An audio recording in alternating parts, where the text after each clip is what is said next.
Hey guys, and welcome back to the channel. Faizan here with another match preview and prediction, and we've got a hard-hitting affair on our hands to get into. Elena Rybakina versus Paula Badosa in the Dubai Masters tournament. It's a round of 16 match, and the head-to-head is 4-3 in favor of Badosa, although Rybakina has won the last two times they've played.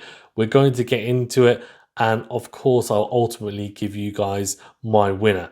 Before we do get into it though, remember to hit that like button, do subscribe if you're new, and do leave a rating and review if you're listening on a podcast platform. Thank you to all your support. Well, thank you for all your support, and thank you to our members for supporting us as well.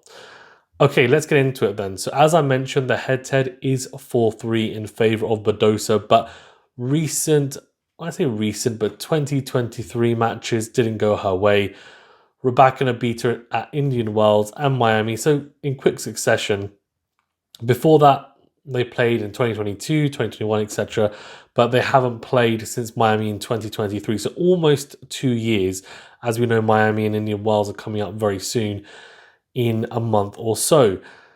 Rybakina beat her in 3 sets in Miami, and it was a tough match in Indian Wells straight sets. But I think it's fair to say that Rybakina who played in 2023 is probably just as good, if not better now, as I think it's fair to say, right?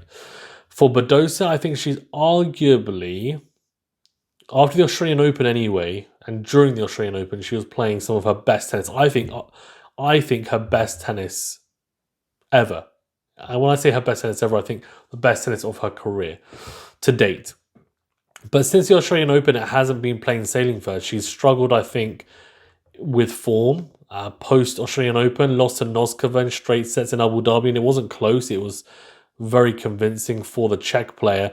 Then she made a little run, and I say little is a very small run, in Qatar. Won her first match against Zarazua, but had to come through in 3 sets against the Mexican.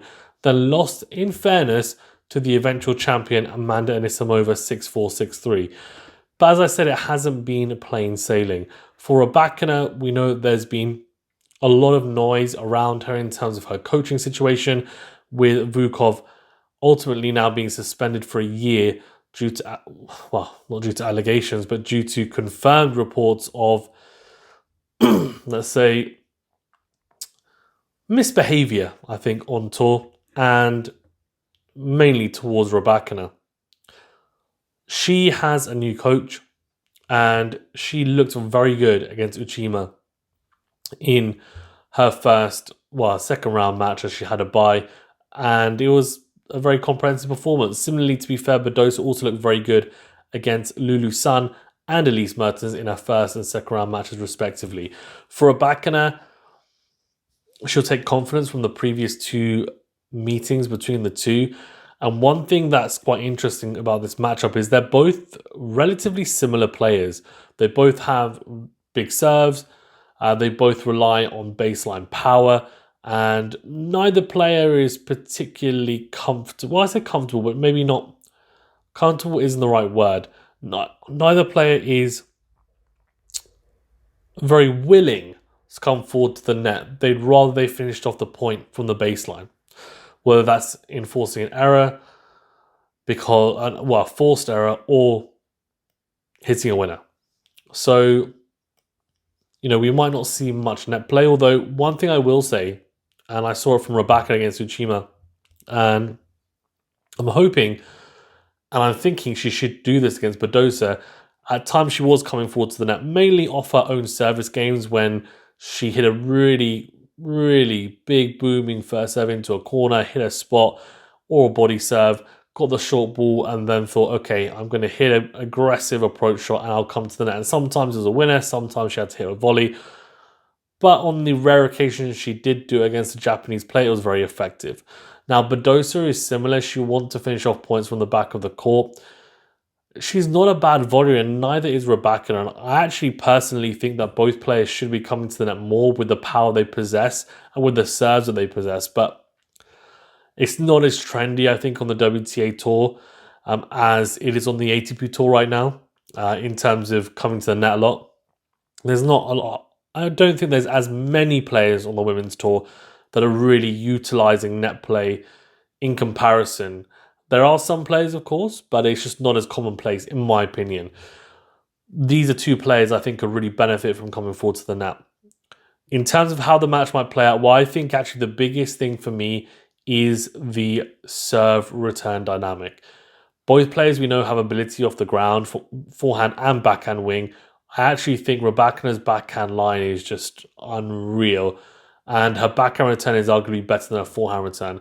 For Badosa, the forehand is the one for me. I mean, Rybakina's got an incredible forehand, but Badosa's forehand is just... it's something. When it's on fire, when she's on form, she absolutely rips it. It's very, very difficult to defend against. And that also brings me to the defensive point of view. And I don't think either player wants to be on the defensive. I would argue Badosa slightly better, maybe slightly better mover, slightly better defensively.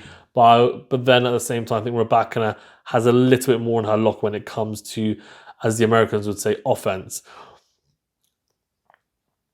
So I do think the serve return dynamic is big. And I think it'll come down to not who hits the most first serves. It'll come down to who wins the high percentage of first serve points. And that comes from not just hitting a first serve in, but it's about hitting a potent first serve into a corner or into the body, and then following up with very potent +1 play. And both these players have that ability. But one thing that I'll say about Rybakina, and I was very impressed with her, and I have been for a few months now especially, and this could be a big dynamic, is the second serve returning. I think she's really aggressive off that. Even off the first serve, Uchima was serving at times 100-mile-per-hour first serves, and Rybakina, I think, hit a couple of return winners off the forehand, which is incredible. The length that she gets on the return, the depth she gets on some of her returns, Rybakina, will really cause problems for Badosa. It really will. I don't see the same depth necessarily from Badosa. She can hit very clean returns, but I think the difference between both these players might come down to the serve return dynamic, but also the depth in ground strokes. And I would argue that Rybakina hits a deeper ball, and Badosa might even hit the ball slightly harder at times. But I think the depth of shot is just there for Rybakina, and it's almost like a homing missile. It just seems so lengthy, and I guess it's in keeping with her as a player because she's so tall. Of course, is a 6 foot, I think 1 or 6 foot, and she has those long levers, and it really does show. Badosa, I think, is a little bit more whippy, I feel like, on both forehand and backhand. So the way I see it is that whoever trumps the serve return dynamic, whoever comes out on top there, will be the victor. I'm actually going to go with Elena Rybakina to level up the head-to-head. I just have a feeling that she's going to return better on the day. And when it comes to her serve, I mean, I would argue it's top 1 or 2 in the world. Badosa served incredibly well at the Australian Open. If she can replicate that against Rybakina, she's in with a very good shot. And one thing I think Rybakina has to be very careful of, and Badosa as well, is that serve out wide on the juice side. Because both these players will make you pay. If you serve into the hitting zone on the forehand, you're in trouble.